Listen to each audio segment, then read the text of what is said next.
Wir machen nur ein Event und wir machen es richtig groß. So viel Zeug hat hier noch keiner unter die Decke gehabt. Die Cases, die Autos, das war einfach thrilling.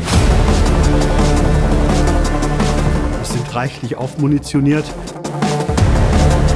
Das wird hier was richtig Großes. Trotzdem merke ich, während die Probe läuft, immer mehr, hier stimmt irgendwas nicht.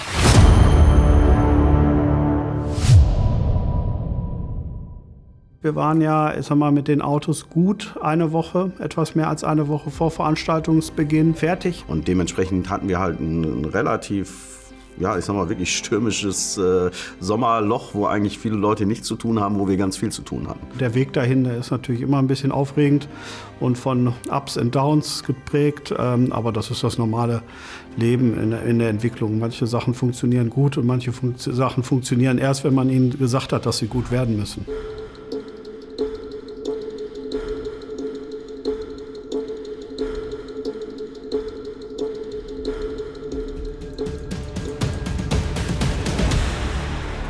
Wow, guck dir den Parkplatz mal an. Oh mein Gott. Im Verhältnis zur letzten Show ist es deutlich mehr geworden, ne? Ja gut, die Anzahl der Fahrzeuge ist größer. Der Aufwand ist riesig. Die Autos selbst sind größer. Die Autos sind erheblich größer zum Teil. Also erstmal ganz kurz zu allen Kollegen, die da sind. Wir machen die gesamte Abnahme. Wir gehen durch in der Reihenfolge, wie die Autos auf die Show kommen. Das wäre das erste Auto nach meiner Liste. Sven und Dennis korrigiert mich, wäre der Brabus 750 Bodo Buschmann Edition. Da müssen wir da hinten nicht.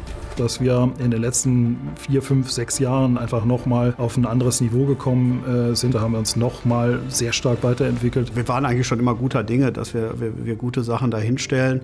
Und spätestens, als wir die Vorabnahme hatten, eben zusammen mit dem gesamten Managementkreis, war eigentlich allen klar, ja doch, wir sind reichlich aufmunitioniert. Wir haben wirklich gute Inhalte und damit können wir auch ins Rennen gehen und hoffen, dass wir unsere Kunden, Gäste damit begeistern.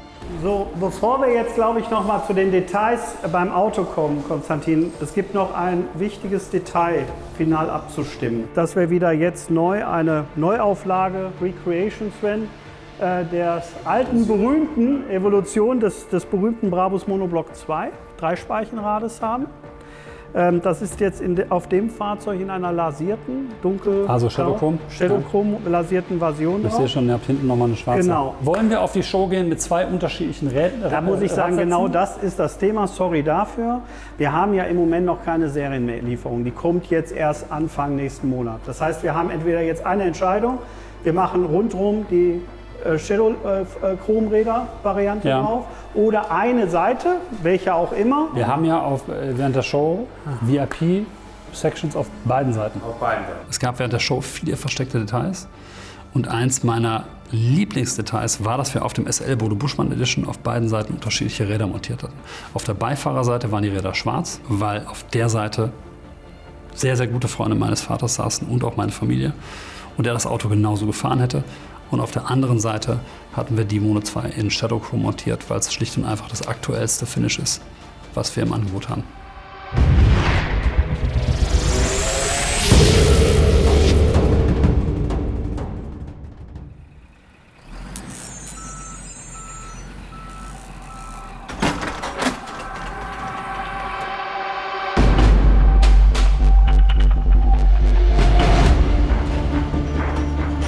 Also es war schon recht intensiv, materialintensiv würde ich behaupten, nachdem wir einfach festgestellt hatten, wie wir unser Setup in die Halle platzieren würden, um einfach den Showablauf generieren zu können, sind wir in einen Teil der Jahrhunderthalle gegangen, der so in diesem Ausmaß noch nicht bespielt wurde.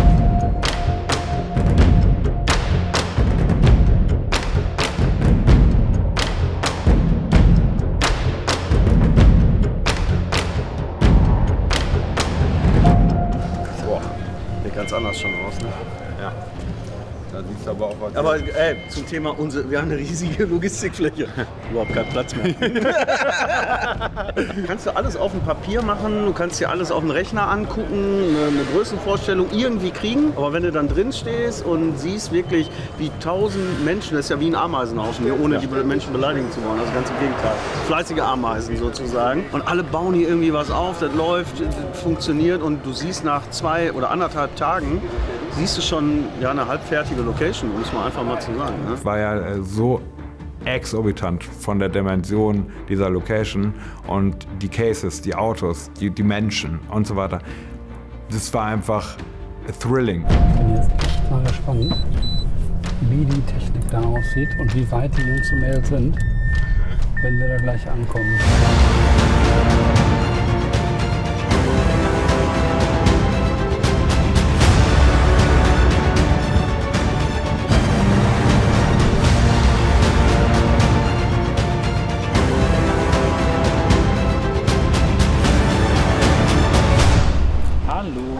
Hallo. Ich habe überhaupt keinen Plan. Oder doch, ich habe einen Plan. Genauer gesagt, ich habe einen Plan, aber keine Ahnung. Das Erste, was ich mir gedacht habe, war, meine Güte, ist das hier riesengroß. Eieieiei. Ach du Scheiße, ist das groß. Boah.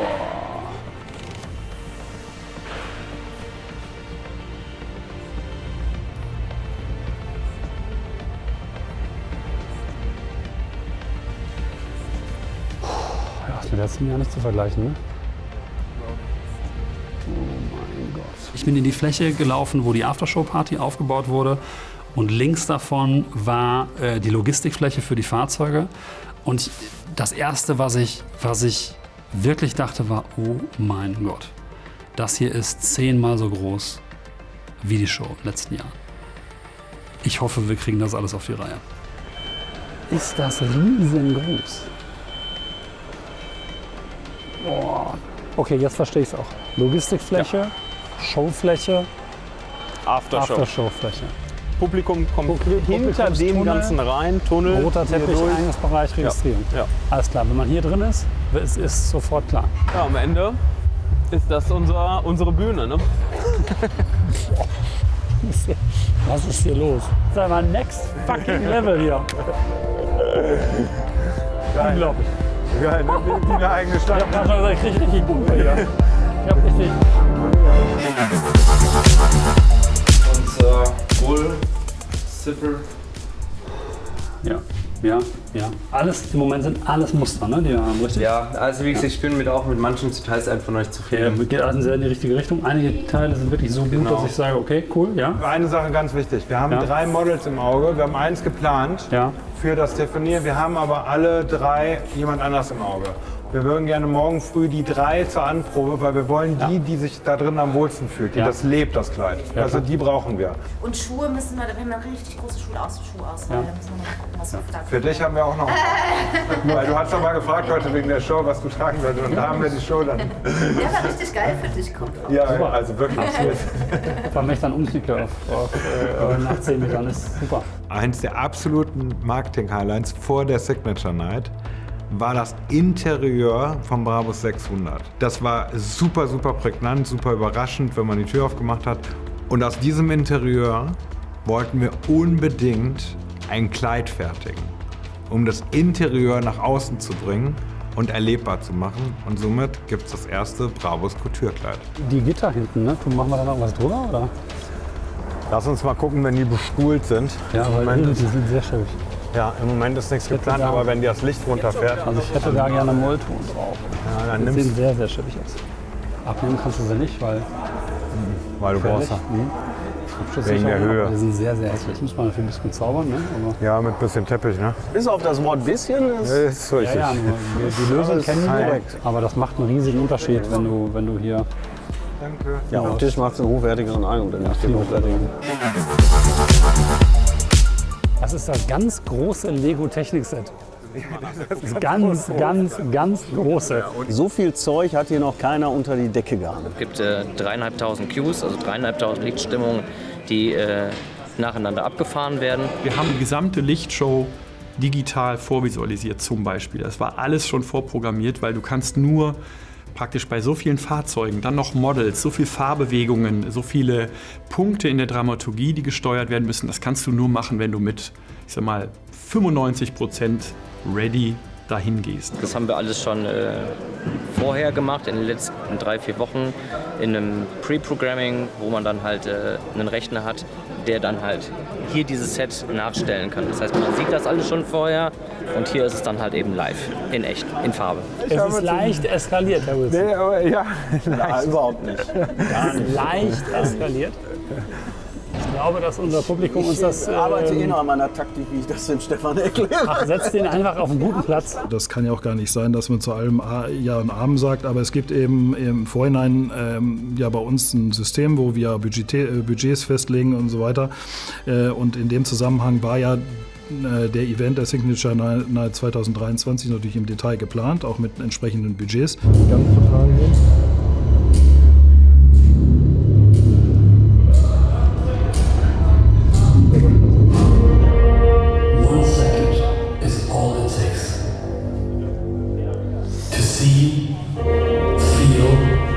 Understand, decide, fascinate you, make you trust.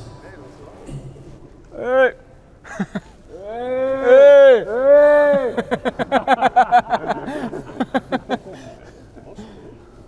Hey! War schon gut, also ja, boah. Ich krieg schon jetzt, ich bin völlig fertig schon jetzt hier.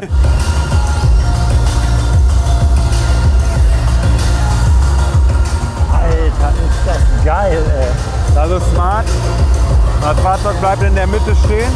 Von da kommen Models mit der Kollektion.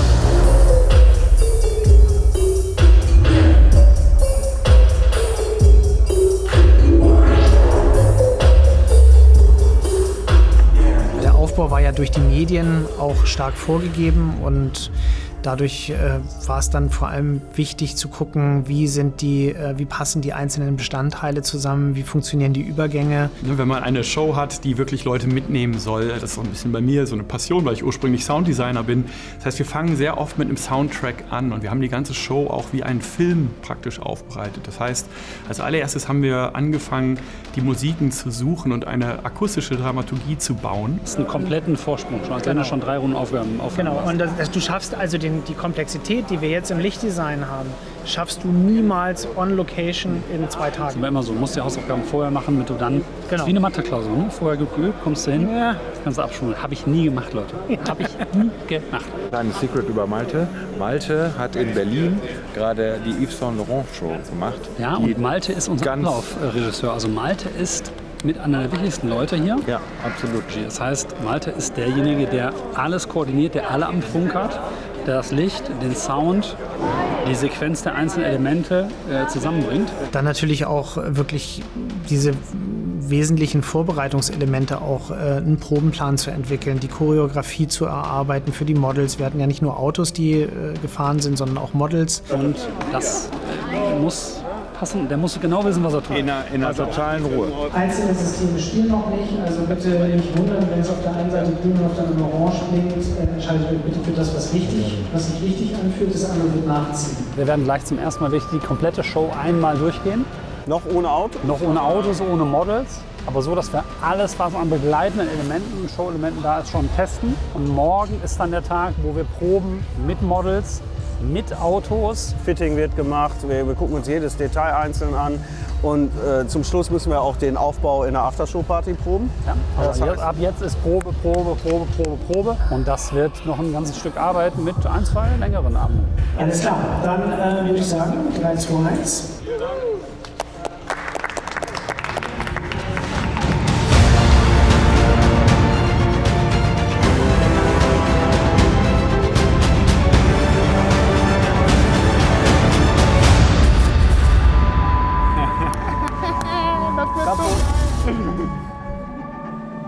Ist egal, brauchst du nichts sagen. So, das ist jetzt nur ein Test, ne? Da würde jetzt der Instagram-Feed rein. Genau. Da würde was? Ich habe nichts gehört. Sag ihm das einfach nicht. Sag ihm das nicht. Der soll das nicht wissen bis zu dem Abend. Ist egal, das ist unser Thema, alles gut. I know what's happening. I don't know what's happening. Ich habe auch tatsächlich nichts gehört. Ja, die auch immer diese Testbilder einspielen lässt. Aber es wird auch so in der Show sein, No Signal. 6x6 Masterpiece. Kannst du jetzt schon mal raufschreiben? Mal klar, aufschreiben, machen mindestens eine Minute Endtime. Musik läuft und nichts passiert. Okay. Also komm, mach maximal lange. Alle stehen, alle haben die Kameras raus. Und dann lässt du eine Minute laufen, bis die alle zum Klo laufen wollen. Dann kommt das.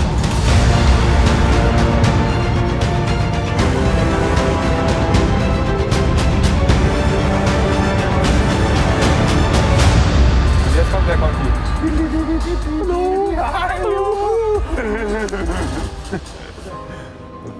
Genau, und jetzt rollen die Autos langsam raus und Auftritt Konstantin. Ja, was soll ich jetzt sagen, ne? Also, das wird der totale. Ich würde sagen, Sven, ich glaube für uns mal für die Veteranen in der Mannschaft, ja, ich glaube, sagen, das wird ein totales Karrierehighlight, ne? Kann man nicht anders formulieren. Also ich bin sehr, sehr, sehr gespannt auf morgen, aber an der Stelle schon mal auch nach Köln, ne? Vielen Dank. Das hat gut funktioniert. Die erste Probe war für mich Gänsehaut pur. Du sitzt zum ersten Mal mit dem Team in der Location, mit Sound, mit Licht. Es sind zwar noch keine Autos da, noch keine Models da, also natürlich fehlen noch viele Details. Und trotzdem hast du zum ersten Mal live und in Farbe das Gefühl, das wird hier was richtig Großes. Trotzdem merke ich, während die Probe läuft, immer mehr, hier stimmt irgendwas nicht. Die Show ist viel zu schnell. Und ich glaube, wir haben ein Riesenproblem. Ich weiß, dass alle von uns alles geben, um diese Show auf die Beine zu stellen. Und trotzdem gehen natürlich Dinge schief. Weil jetzt viel mehr Leute hier arbeiten, wird es immer wuseliger. Man muss sehr konzentriert sein. Dann auch unter dem Druck einer Veranstaltung. Wir sind mit der Brabus Signature Night 2023 so viel Risiko gegangen wie noch nie für ein Event in unserer Unternehmensgeschichte.